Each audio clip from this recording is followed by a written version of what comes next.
We are going beyond the headlines, asking the questions you want answered, exploring government policies and how they impact you. We are delving deeper. Good evening and welcome to the first episode of Delving Deeper for 2025. I am Sunil Lalla. Join us over the next hour as we take a look back at the major highlights of 2024. TNT's Carnival is dubbed the greatest show on earth. We had some of the key stakeholders on set to talk Carnival 2024, and as expected, things became a bit contentious at times. People come because of the activities that are happening and the hype in the Trinidad and Tobago's Carnival, which all the aspects that you but Gypsy, what I'm saying is that we are never considered in that discussion. You are considered. No, because we get nothing. We get everything. We get fight. You don't know what you're getting. You're getting everything. Do I need because to referee this? referee. Because you know what? The atmosphere is created for you, for the private sector to do what they have to do. You cannot have a private sector that depend on public funding to do their thing. Then it's not a private sector. We're not depending on it because right now we're flourishing without it. Well, but what we continue. But what we're saying, you're doing a good job. Once you say carnival season, right? Mm-hmm. You talk about the NCC. Right. Once you say that, and your things are held within the carnival season. What we do when we are not here, we go outside of Trinidad and Tobago, promote our carnival, and encourage people to come into Trinidad and Tobago. And when the people come in, so much so that people are calling us now, the NCC, to come. We're going to Dubai, we're going to Ghana, we're going to everywhere to promote. And I want to get into these markets, because when we get into these markets, then it would mean that So when you go in to promote Trinidad and Tobago Carnival in wherever, Ghana and Dubai, you carrying anybody from the promoter association? We don't have to carry you. You don't have to carry me, but you're carrying somebody from PAN. What we carry because PAN is part of that. You're carrying somebody from Tukokodi's Calypso, but FET is a big part of it. You ain't carrying we, yeah? What instrument the FET play? What you mean, but you know say the FET is a big part of Trinidad and Tobago Carnival. But you're excluding that when you're promoting the Carnival. We not excluding you. We carrying things that would promote it. So what we carrying you to carry a FET to them? Well, no, you carry the person who can sell it as a music festival. But they don't have to. We are selling the carnival. So what you carrying? You're carrying a CPAN with you to play it to them? Well, we do carry PAN. Right. And so we carry some mass. Yeah, we do carry some mass. Right. So what we carrying a FET promoter to do dance? Coming out of that initial interview, there was a call for a roundtable discussion with key stakeholders.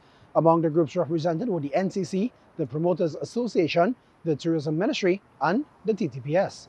You understand that for the TTPS, carnival or no carnival is carnival, you know.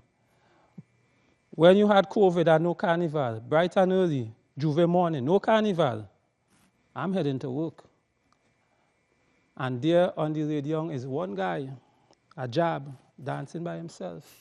Meanwhile, we the police had to be running in all different corners because people having Juve every which corner, and we're trying to keep them safe. Yeah. So carnival or no carnival? I remember. It's carnival for the police. Right. So the officers are committed. So Rome, you hear that, right? You have better support for 2025. No, I would say in the past couple of months, we have been working closer with the police. As Samson say, you will get some teeth in issues, and we just want more collaboration. We work it out. Yeah. Where we are unique is traditional mass, steel pan, soca, calypso. It was born here, it was developed here, and it is ours no matter what anybody says. And what we would really like to see a greater focus on those type of, that part of Carnival that you cannot replicate in any other destination. Because that itself is a big tourist attraction. There's great interest. Both of the gentlemen spoke about the Carnival Museum and about preserving the visitation of a carnival village. Those things really do have to happen because there is a lot of interest and a lot of economic value in that. But the challenge, of course, is that, let's be honest, there is competition and there's a perception of competition. Whether or not we can sit down here and argue that we have the best experience, we may know that, but we are competing against other destinations that have sometimes bigger budgets, maybe more savvy with their promotions, and are sending a message and sometimes sabotaging our message by saying it's not safe or whatever. Because some of these things could be deliberate as well. It is. So we have to ensure that we not only deliver a fantastic product, but we ensure that the message, not only our message as Trinidad Tourism, but the message that comes from the different entities is a positive one. We also have to ensure that people are getting value for money. I know there has been some newspaper articles about the fact that Carnival is seen as expensive and is not as competitive because people are saying they're going to other destinations, and it's more competitive, of course, because airfare is less. Remember, we are the most southerly Caribbean island, so we're automatically more expensive in that sense. Our room stock, which we are working on to build, is less than some of the other destinations that are already tourist destinations, and the Carnival is just a part of their product. And of course, the bands themselves. Everybody has the economics to look at, but we all, I think, collaboratively have to look at the package that we are offering to make sure it's both competitive. And even if it's more expensive, I don't know that that is necessarily the issue. The issue is that if you're having a premium Carnival and you're charging a premium price, then you have to deliver what is premium, so that individuals who come to Trinidad say, yes, you're right, that Carnival was easy on the pocket, but let me tell you something. Top class. Trinidad Carnival is top class. It's a premium experience, so you pay for that. Meanwhile, one economist has also lobbied for greater emphasis to be placed on tourism. In our post-budget discussion, Dr. Dave Suratan explained the importance of this and outlined ways it can be achieved. The only sector in Trinidad and Tobago that could replace the hard currency that we lost from what has been going on in the energy sector is the tourism sector, right? That is low-hanging fruit. The Caribbean already have a brand internationally in terms of tourism industry. There are things that we need to do to really up our game in terms of tourism development. The rehabilitation program for hotels, I think, is a very important thing. I'm to say, if you've been to Tobago recently, even in some of the best hotels, you could see signs of deterioration and so on. And you cannot really push tourism if you don't have hotel rooms up to a certain standard that people are accustomed to and so on. So the rehabilitation of the hotel rooms, what they're doing with Magdalena, what they're doing with the Hilton, those are very, very important things. But we have to also improve the number of hotel rooms that are available. So the recent introduction of the Marriott in Tobago, the minister mentioned there's interest from 3 outfits that are interested in setting up hotels in Tobago. Those things are absolutely essential, right? Because when we look at the tourism arrival, we have to have tourism arrivals that rivals the amounts that Barbados. We probably would never get up to Bahamas, but definitely Barbados, probably Jamaica. Those kind of numbers of tourist arrivals is what we need to get to close some of the gaps that we have in hard currency, and the government is moving in the right direction. But I think given what is that Dr. Atz mentioned in terms of pivot away from the energy industry, the whole issue about climate risks that are associated with the energy sector and so on, we have to pull out all the stops now in terms of pivoting and using the tourism industry as a pivot, because you don't want to wait until oil revenues or revenues from the energy sector get to such a low point that we are having significant problems in meeting our bills and so on. Economist Dr. Marlene Adz, in giving an assessment of the 2024-2025 fiscal package, also spoke about diversification of the economy while addressing our reliance on oil and gas. Because of the nature of our economy, the fact that we're so heavily dependent on the energy sector, we've not enjoyed levels of economic growth that we can be happy about. It has been extremely modest levels of economic growth because we are so heavily tied to what happens in the energy sector. Compare that to countries like our tourism neighbors, those neighbors that are heavily dependent on tourism, Jamaica, Barbados, for example. COVID, of course, the economic growth would have plummeted because no one was traveling to go anywhere, so there was no tourist arrivals. So we would have still seen some modest kind of growth in terms of the value of the energy sector. But post-COVID, those countries have rebounded and they now have, better rates of economic growth than Trinidad and Tobago. But I think it's not simply, as I would be the first person to say, it's not always about, and then you have outliers like Guyana.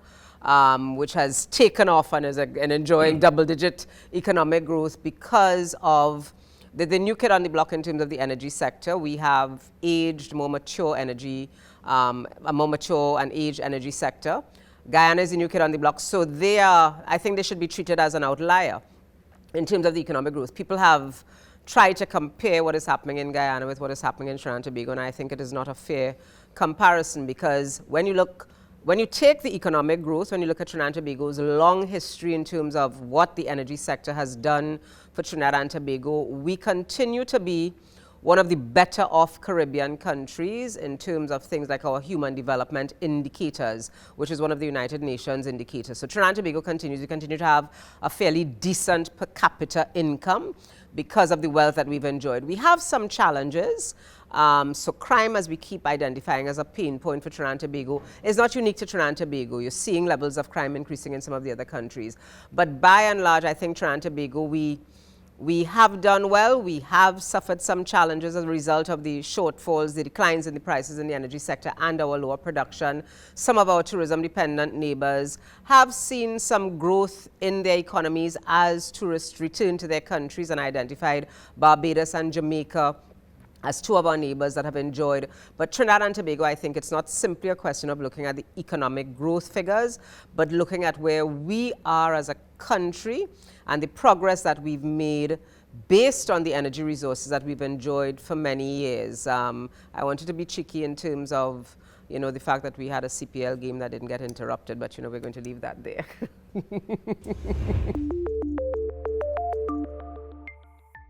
CARICOM 25 by 2025.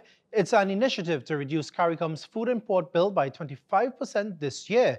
Minister in the Ministry of Agriculture, Land and Fisheries, the Honorable Avinash Singh, explains what this means for TNT.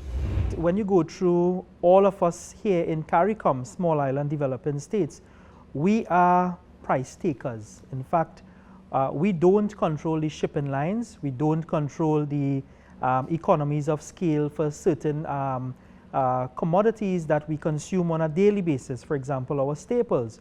Flour, for example, wheat. It's not grown in the CARICOM region, and almost every citizen of CARICOM consumes flour at least once or twice per day, and thereby you see we don't control the price and all the aspects of that. What the government has sought to do is we are actually making it easier for fresh and nutritious food to be accessible by the consumers, by encouraging our farmers to access, the opportunities that NAMDEFCO, that is the marketing arm of the Ministry of Agriculture, state enterprise, and they are responsible for all of the farmers' markets and the wholesale markets, thereby linking the consumer with the farmer.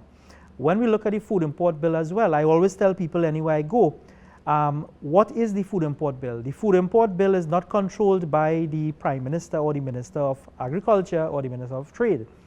You, as the consumer, controls the food import bill.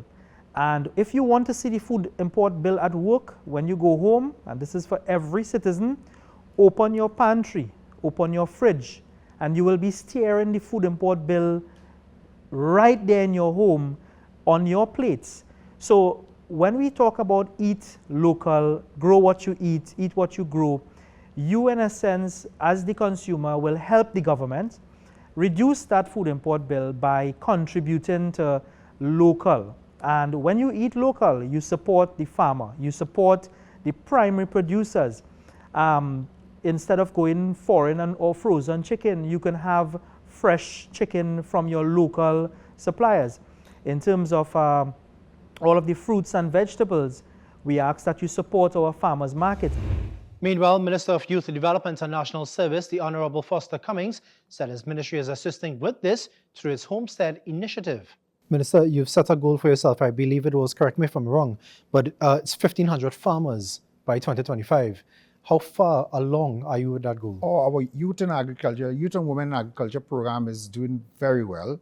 We have the Youth Agricultural Homestead program, which I spoke about on the last occasion. Since then, we have been able to distribute 159 2-acre parcels in Chatham to these young farmers. Only this week, we graduated another 168 in the part-time program out of UTT. So with the Homestead program, the Tucker Valley Shade House program, which Prime Minister opened some time ago, the aquaculture program, which is also doing quite well. And then recently, Cabinet approved a fresh vegetable community program where we will train CPEP workers in the whole, in the technology concerning shade house farming. Those 4 programs together have been doing quite well, but the first 3 is where we are aiming to get our 1,500 farmers. 1,000 in terms of homestead, 300 in terms of the shade house farming, and 200 in terms of the aquaculture. And we are about, I would say, in terms of training and certifying these new farmers, about 80% on the way to that. As the government seeks to encourage the youth to get involved in agriculture, it is also making it easy for the youth to obtain financial assistance through the National Entrepreneurship Development Company Limited, NETCO. I also want to say that we support that project as well. We do all the entrepreneurial training for that particular project. So as I talked about agro-processing, it's a downstream area, business area, that those persons who are involved in the agricultural project can come to NETCO and get further funding. And I've seen a number of them who are involved in the Youth in Agricultural program, providing and developing a number of unique agro-processed products. And as we talk about the youth in agriculture, is the 50-50 loan also available to these youths if they want to get involved in this? Everyone, Sunil, everyone. I tell you, even you and all, if you want to come and get a loan, you could. The much talked about transformation of the Water and Sewerage Authority is an ongoing one. Minister of Public Utilities, the Honorable Marvin Gonzalez, has on several occasions indicated that the aim is to improve the supply of water to WASA customers, one community at a time. So before the imposition of the water restriction, which of course is a result of the fact that you don't have 18 million gallons of water, but before that, 61% of the population has been in receipt of 24/7 supply of water. This was a significant improvement from 3 years ago, because I recall on this show, 3 years ago, it was 30-something%. When I was appointed Minister of Public Utilities, it was 32% of the population getting a supply of water of 24/7. But we've been hard at work, and we've constructed a number of new wells, production facilities, new booster stations, the silting of our reservoirs, etc. And we have seen a consistent improvement in the reliability of the supply of water to many communities around this country. And the scientific data that is available to us is pointing to the fact that approximately 61% of the population in Trinidad and Tobago receive an average of 24/7 supply of water. That's before the dry season restriction. And based on the plans that we have in the coming months with the construction of a new plant in Goldsboro and in Santa Cruz, a new plant is going to be constructed there under the IDB program. That plant should be able to produce 3 or 4 million gallons of water to the people of Santa Cruz, San Juan, Tunapuna, St. Joseph, and surrounding areas. It means that you will now have, or WASA will now have as a result, 3 or 4 million gallons of water from the current water treatment plant that it can now redistribute to communities that are not getting a reliable supply of water. Minister Gonzalez has since indicated that 80% of the population currently receives at least a 24/3 supply of water. In mid-December, 55,000 residents benefited from the Southwest Water Improvement Program. It was the latest in a series of community projects geared towards ensuring that communities receive a consistent supply of water. Some of these communities have gone decades without receiving a supply of water. Meanwhile, a new leadership team is in place at the Water and Sewerage Authority, and it's being led by Mr. Keatroy Halliday. Mr. Halliday assumed duties as the Chief Executive Officer of the Water and Sewerage Authority on December 1st last year. His appointment is part of the transformation of the utility company. Mr. Halliday, whose contract runs until November 2027, is confident that he can turn things around at the utility company. This, he said, will be done with the support of WASA employees. I would say absolutely. This is the same task or challenge that all Caribbean utilities have had. And that is some of the areas of similarities, commonalities that they share. This is the 21st century. This is the year 2024. And I can tell you that none of the staff in WASA, not the board or the ministry, are satisfied that in this day and age we still have an element of unserved and underserved in this country when we have it within our capacity to do better. It may cost us considerably, and we may not be able to get it all done by the next month or two, in the next month or two. But as long as you remain focused and the will is there at every level and you budget accordingly going forward, you will get there. In the last year, if you look at what has happened in terms of the execution of our jobs, we have gone from, I'm told, from an average of 23% to 85% in our success execution. If you look at what is happening in the South and our ability to produce and send more water, I'm just using that as the most recent example simply because we've had a lot of success recently in that area, because that's an area that we've had a lot of chief complaints about. But we have made remarkable inroads. And that is in spite of the climate change challenges. That is in spite of an aging infrastructure. That is in spite of the fact that WASA has been beaten up over and over again. And that is in spite of the fact that we have had to marshal and motivate a workforce to stay engaged, to stand up for their brand, to be proud and to move forward. So if you were to ask me the question they're asking against all of us, absolutely, we can do that. The Doppler weather radar was recommissioned in July last year. Director of the Meteorological Service of Trinidad and Tobago, Mr. Shakiru Beg, explained the importance of this piece of equipment as it relates to predicting weather patterns and providing accurate weather updates to citizens. The radar has an average lifespan of about 25 years. However, from this radar, we haven't had this level of continuous service that we'd really like to have. And I think it had to do, with amazingly enough, atmospheric factors down there, some wear and tear on some of the mechanical equipment. After years of not in operation, the radar tower in Brasso Venado will be returned to full operation. That is going to happen before the end of April 2024, next month. So we are going to see the returning of the full operation of the radar tower in Brasso Venado. But in addition to that, the Met Office is going to turn the sword for the construction of a new state-of-the-art building in Piaco. We intend to do that in about 3 months' time.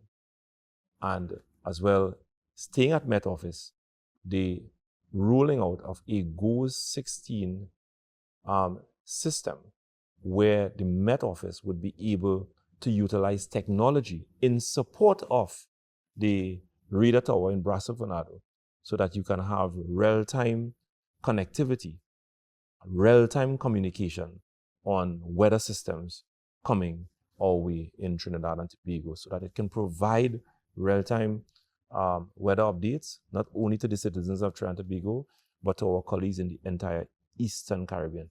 So a lot is happening in the Met Office under the Ministry of Public Utilities.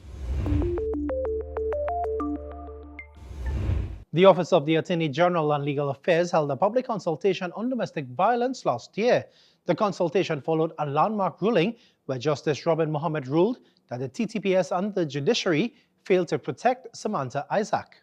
In this case, what Ms. Lampkin did was to bring a case saying that the failure of the state agencies, the police and the judiciary, to provide a protective system that would respond to 4 years of complaints by Samantha Isaacs to the police, who did not respond adequately, 4 years of being in the court system, asking for domestic violence protection orders, asking for maintenance so that she could support her son against the financial circumstances that she found herself in. The magistrate allowed herself to remark that she was questioning the motives of this young woman who was before her on a domestic court protection order as to whether she was bringing the case just to extract maintenance out of the young man who was abusing her, and he eventually killed her. And what Justice Robin Mohammed ended up declaring is that the failure of the police and the failure of the judiciary to protect this young woman who was appealing to state agencies for protection, violated her right to life, her right to family, and the right of her family, her child, and her mother to that guaranteed right to life. Because life, as Justice Mohammed pointed out, is not just a bare existence, right? The right to life is about the enjoyment, the fulfillment of life, the right to bring up your child in a safe environment. And if the state agencies fail to respond to your pleas for help, then by that failure to respond on an increasing basis and in circumstances which were quite dire and were known to the police and known to the judiciary, that meant that the state had failed her in her right to life.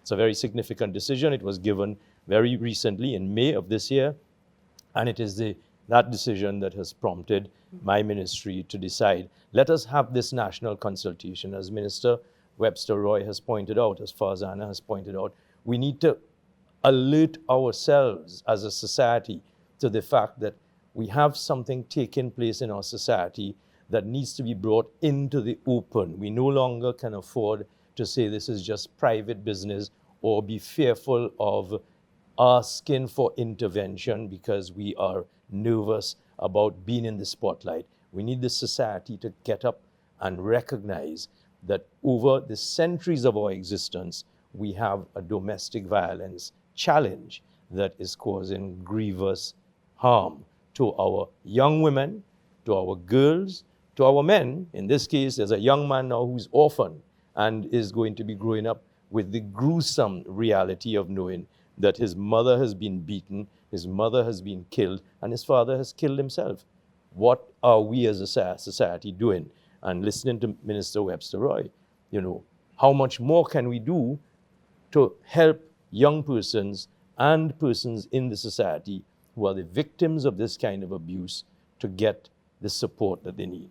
So how effective are protection orders in treating with domestic violence cases? I think that the law is sufficiently strong at the moment. We will need to look at it again carefully coming out of the consultation. I think that the judges, the magistracy, can exercise their discretion to make the protection order or to give a restraining order. I don't think it's not worth the paper that it's written on. What I think we need is, and again we go back to the culture shift that we need proactive work on the part of the police to enforce these orders, because there are lots of conditions that the judges can attach, down to the metallic bracelet, the electronic bracelet, not the metallic bracelet, the electronic bracelet. All of these are things that can be attached to the protection order so that the monitoring of the extent to which the person against whom the protection order has been made is sufficiently thorough and robust so that that protection order is not abused. And therefore, if everybody in the village, the police, the judges, the teachers, and the community collaborate to recognize that we are going to help that young woman or that young man to be protected, I think we will be doing enough even in the existing law. Domestic violence cases are on the rise in TNT, and Minister in the Office of the Prime Minister, Gender and Child Affairs, the Honorable Ayanna Webster Roy, is encouraging persons to speak up, and she found a very relatable way of saying it. We have to stop operating in silos and start to really be integrated and more collaborative. And it's an opportunity for the advocates and for the NGO sector to sit at the table with us and to really help to guide us. I often say they are the ones on the ground. They are more connected because they're every day interacting with the key stakeholders. So it's the opportunity to lend their voice to shape better legislation. And at the end of the day, I'm hoping for a safer, more loving, more stable Trinidad and Tobago. And I want to encourage persons, this is your opportunity to lend your voice, to be the change that you want to see. Although it might sound cliche, this is your chance to shape the future of Trinidad and Tobago. And again, I just want to take this opportunity to thank all those advocates who would have been pushing and prodding and encouraging. I remember for 16 days of activism in a television interview, the issue of protection orders came up and they said, yes, we're happy that you all did all of that for us, but we want more. This is your chance to get the more that you've been asking for. So please come out and give your support. Domestic violence is real. The numbers in Tobago for such a small society, they are unacceptable. And I'm hoping that through this consultation, and Tobagonians would use the opportunity to learn. Knowledge is power. To understand that what we might think is okay, is the norm, it's acceptable, that it ain't right. And I want to get into my Tobago parlance and talk to my fellow Tobagonians. You know, we had to step up the game. As an elected representative, as a minister, as a Tobagonian living in Tobago, deep countryside Tobago, I know fully the trauma, the impact of the trauma, not only on the victims themselves, but our wider communities. And we really have to, as I said before, Tobagonians, we really have to stand united in this campaign to end domestic violence and gender-based violence and all forms of violence. Not only in Tobago, but in Trinidad and Tobago. What happens in Tobago affects Trinidad. What happens in Trinidad affects Tobago. So I want to encourage Tobagonians to start speaking up, Mako for the right things. You have to do that, Mako for the right reasons, and to start lending our voices towards a culture of change, where our mindsets change, where our attitudes change, and our values change for the better. Foster care or informal foster care is really something we've done for centuries. Your grandma did it, my auntie did it, you know, each of us have done it. In some way, our families have been touched. It's something that we do. It's something that we've grown up doing. But now this is a way to formalize the system because, as I was speaking to someone earlier, abuse happens a lot with people that you know, right? So just because you've taken in a child doesn't mean you're not capable of abuse. There's lots of people who have good intentions, who think, oh, that's how you raise a child. But maybe giving them licks till they bleed isn't a good parenting option, you know? And we really want to screen persons, make sure you have the right motivation. Make sure you're doing this in a sort of monitored, safer zone. And that's really what foster care is about, giving you that support, making sure we're doing it within standards. So it's not as loosey-goosey as before. Yeah, so it's standardized, whereas you know, you just have a child taking a child. And there's lots of people who still do that, you know, and I mean, I don't want to knock those persons, but the reason we're doing what we're doing is to sort of prevent those loopholes where people who have those good intentions and are known within the community to take in children, making sure that they get the support and making sure they're doing it the right way.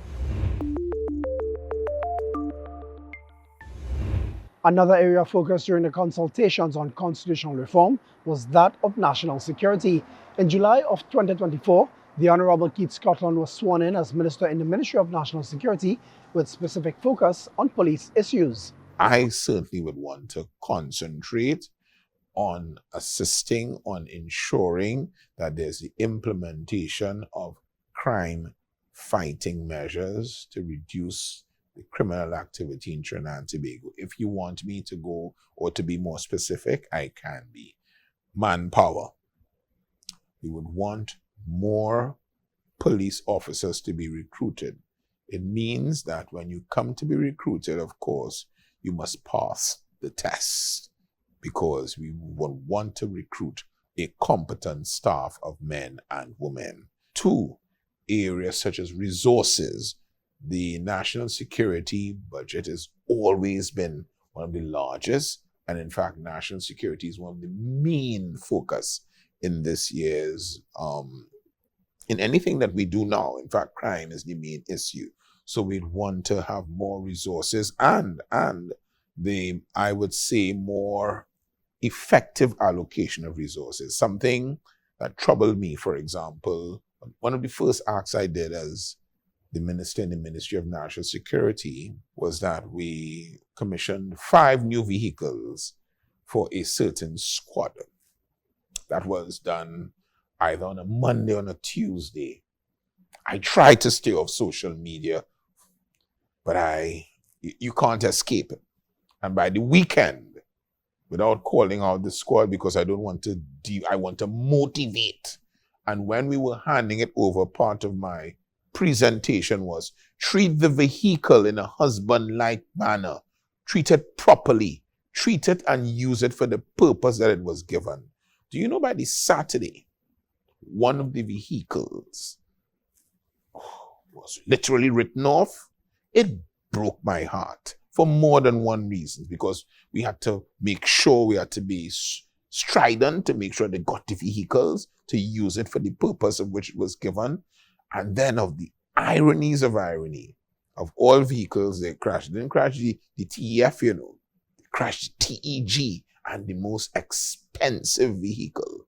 Both Minister Scotland and Commissioner of Police earlier here with Christopher have stated that the police must work harder to fight crime. Meanwhile, the Minister of National Security, the Honourable Fitzgerald Hines, spoke about the steps being taken to restore law and order in TNT. Tremendous collaboration within CARICOM. Since then, we have established the CARICOM Gang and Intelligence Unit, which is a sharing platform for the countries of CARICOM. Coming out of that symposium, we all realized, concretized our understanding that we all suffer the same problems, meaning the importation of guns from the United States into our islands, our space, and the mayhem and the murders that flow as a result of it. There has been tremendous collaboration with our international partners, all of whom were well represented and present at that symposium, which diverted into a new pathway, a new philosophy in treating with crime and violence, where we began and announced that day we will henceforth treat it as a public health concern, the way we treated COVID-19. So I have found in Trinidad and Tobago, as Minister of National Security, that I have had active, passionate support of all the countries of the world represented in Trinidad and Tobago, and all of the international organizations. Since that symposium, every one of the ambassadors and high commissioners present in Trinidad and Tobago, I can bear testimony, have come alive, collaborating with us, the government and national security, making their contribution, making available assets, equipment, advice, support, best practice exposure for our personnel. So that is one of the benefits, that stronger relations within CARICOM. We have designed the CARICOM warrant now, where if someone in any one of our states is wanted by law enforcement in any one of these states, you don't need no special extradition arrangement to bring him back to Trinidad and Tobago or vice versa.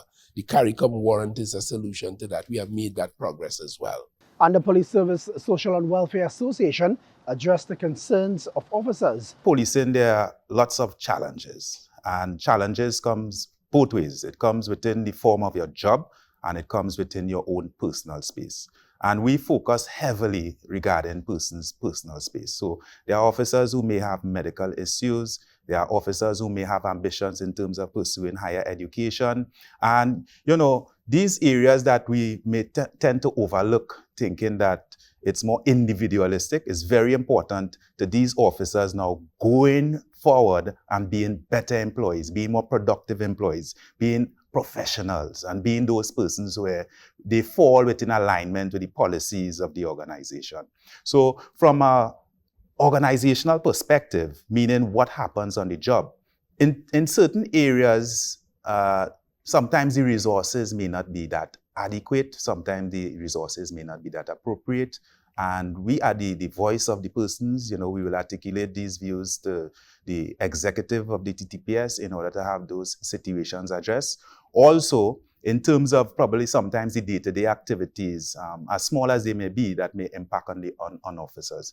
Now, we may say that different officers are motivated differently, and for that reason, we tend to reach out to that extent to get that feedback from individual officers to understand what might be their individual circumstances. So these are just amongst the different avenues that we would approach that situation of treating with moral of officers. But it is indeed, I would say, an issue that, it's a work in progress. We are not where we would want to be regarding that level of boost, but we are going in that direction, and we are satisfied at this point in time that we are doing sufficiently, and we could say that officers are performing at an acceptable standard regarding the level of morale they have at this point in time. And the new Police Service Commission was sworn in December Its chairman, Dr. Wendell Wallace, said the search for a new commissioner of police is ongoing. The call for constitutional reform dates back a half a century, with an attempt being made once every decade since 1974 to change the constitution of Trinidad and Tobago. Why is it needed? Who are the ones to benefit from this? And why has it taken this long for these key changes to be made? And will these changes be made in our lifetime? Members of the Cabinet-appointed Advisory Committee on Constitutional Reform answered these questions and much more during a Delving Deeper special on constitutional reform, which aired in August. What is very interesting is that the things that they have said are very consistent with what they said back in 1974, what they said back in 2006, what they said in 2009, what they said in 2013. So we feel that the perspectives that we have put forward in our report have been vindicated, that the people have been saying this for the last 50 years, that we want to have proportional representation, we want to have a fixed date for elections, we want to have the right of recall, all of those things that are top of the list of what came out of the process that we had. The other point that we make is that we want to say to the people of Trinidad and Tobago that we have agency. We are not subjects of a British monarch. We are citizens of a republic. What does that mean? It means that we have agency. We have control. We are the ones who put the parliamentarians there. We are the ones who put the Prime Minister and the ministers into office. We are the ones who do that. We put them there, as Nizam was saying, to serve us, to develop policies and to implement policies which are in our best interest. And therefore, the responsibility and the power of the people to say to the Parliament of Trinidad and Tobago, to say to the parliamentarians, to say to the politicians, this constitution which we are operating, we want to change it. These are the things that we now want to put in place. As the late Lloyd Best, many years ago, would remind us from time to time, even then, he would tell us, it is time for the people of Trinidad and Tobago to take up your their beds and walk. Take up your beds and walk. And my view is, he was telling us that then, and it was relevant then, as it is as relevant today. You have asked the question as to why you think these previous attempts have failed. My observation is that this particular effort can succeed and has all the chances of success, and I will tell you why. One element was missing with respect to the previous attempts, and that is they did not go sufficiently far. They produced their reports, they produced draft constitutions, whatever. What they did not have was the backing of the people of Trinidad and Tobago. And they did not have the backing of the people of Trinidad and Tobago because they did not solicit the coming together of the people and asking the people, leave your political preferences behind. Come together as one people. Make it a carnival of intellect. We come together when it is mass time and carnival time, and everybody feels as one.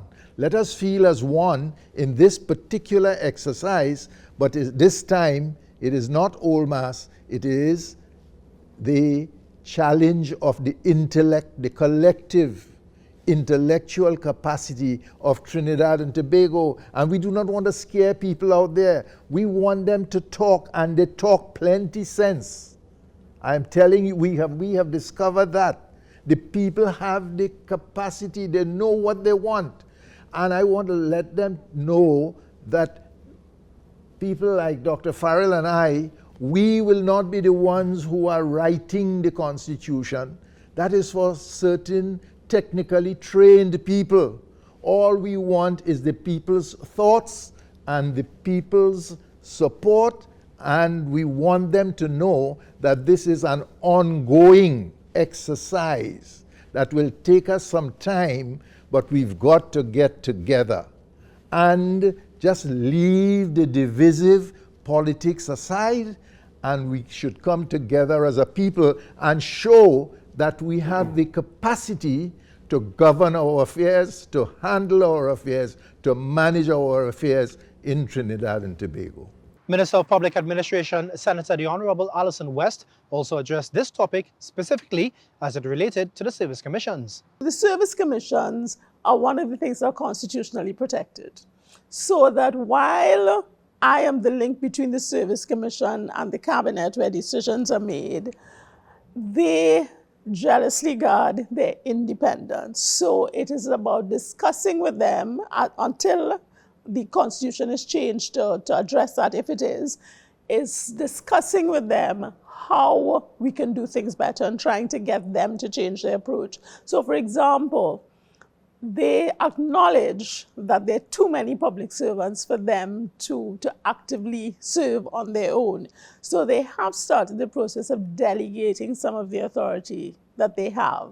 So for example, recently we needed to look for a new head of our property and real estate division. And they said, okay, you can do that. But even as they delegate, they retain, in my view, too much of the power. So we draft an advertisement for the position, they have to review that. We prepare a shortlist, they have to review that. So it's about delegating more effectively the authority that they have to get the various units within the government to work better. And then them just keeping a supervisory eye to ensure that nobody is running off the rails, and the introduction of the human resource management system will allow them to more effectively manage. So hopefully, as it's introduced and as they become more familiar, they become more comfortable in delegating the authority that they have. Here are a few things we can look forward to in 2025. The new Central Block at the Port of Spain General Hospital is expected to be fully operational later this year. So Central Block, after the hiccup we had where the last contractor terminated, is back on stream. All things being equal, it should be able to be open to the public around March, April in 2025. Right now it's about 35% completed, and I pay site visits there every month. My next site visit is next week, Thursday. But it's going according to the revised schedule. Trinidad and Tobago, for the first time in a long time, will be hosting both track and field and swimming at the same time, because always at that Easter weekend period. And that is unusual. The last time I think any country multiple hosted that event was said Trinidad and Tobago, when Penny Commission was the chairman, and they had now built Mount Hope Hospital, so you mightn't have been born. And they use that as the Games Village. That's to tell you when last that happened. And they went away, countries went away from that, found it difficult. The government has supported the bid for both track and field and swimming. That's a major event because you're talking concentrated period of about 8 days. You're talking between the two sports, probably just athletes and officials alone, close to 2,000. And we all know what the hotel plant is like in Trinidad and Tobago, right? The advantage in this one, it will be at 2 very different venues, the A.Z. Crawford Stadium for track and field and the aquatic center. So at least you get that to avoid the additional challenges sometimes that go on with transportation. But it's a big challenge. And by coming early, we have already established a local organizing committee made up of the sport company, plus all those officials I've mentioned, all the agencies, governmental agencies that would have to be involved, as well as the two, in this case, the 2 national governing bodies, track and field and aquatics, with a view to ensuring that they don't trip over one another's feet, whether it is going after private sector sponsorship or whether it is going after the human resource. Because an interesting thing has emerged over the last couple of years, that when one asks for volunteers, whatever the sport, there are cadre of people now who literally would take holidays and volunteer their time for free to come and be a part of the exercise. So we don't want the tripping over one another's feet. So we have already established an LOC that has already started operating at, maybe a handful of meetings already. And well, anyway, and that is April 2025. And even that is not early, let me say. To properly plan, really you should be planning 2 years out. So again, it's a role that Sport TT has been asked to participate in by the current minister, and we have done so, and hopefully we are delivering, certainly for the citizens of Trinidad and Tobago as asked. We're pushing forward to complete the projects that we have started so that we expect to have a rollout of the human resource management system. We expect to open the Point 14 admin center and show people what the one-stop shop concept looks like and to have the feedback from that. We expect additional training opportunities. We are rolling out different policies, like we just took a succession planning policy to the cabinet for approval. So things like that, more efficient operation. And as we do these things, we are hoping to see more holistic approach by government, because we tend at the moment to operate in silos, but we have been trying to get ministries to operate in a holistic manner. That will be aided by the introduction of the projects that the Ministry of Digital Transformation, who we work closely with the introduction of their projects, the e-identity and the interoperability that will help. We are also seeking to launch as an adjunct to our human resource management system, a platform where all of the government services are visible. So if you want something, you don't have to know which ministry I have to go to and that kind of thing. You just go in, plug in the relevant search words, and it comes up and it takes you to the site, and you can apply. You can at first know what is required for the service. So to the extent that the service is available online, you can apply online, or at the very least, you know where to go, what you need, that kind of thing. So we are moving slowly towards creating a system throughout government where the access to services is easier. So hopefully, as we move into 2025, you will see more and more of that.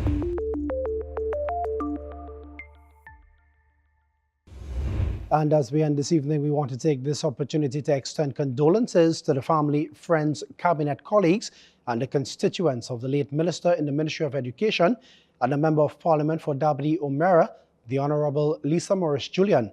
Mrs. Morris-Julian and two of her children, Josiah and Cyan, perished in a fire that gutted the Arima home on December 16th. Mrs. Morris-Julian was a guest on the first episode of Delving Deeper. She would appear on a later episode to discuss another subject she was very passionate about, local government reform. What can councillors do to be better representatives? I think accessibility. Both Minister Dane O'Brien and I, we're accessible, but we can't be there for every single moment. And if councillors want to be good councillors, they need to understand they need to be accessible. In my particular borough, because it's small, and most areas are like 4,000 persons that they serve, I tell them you can reach out to each. You can. 4,000 is not so much. Accessibility is the key to good representation. And of course, they need to listen, because sometimes an issue, which may not seem a big deal to you or to me, will be a tremendous deal to the Burgess. So once you understand that empathy, compassion, and the ability to just take the extra time and give it your all.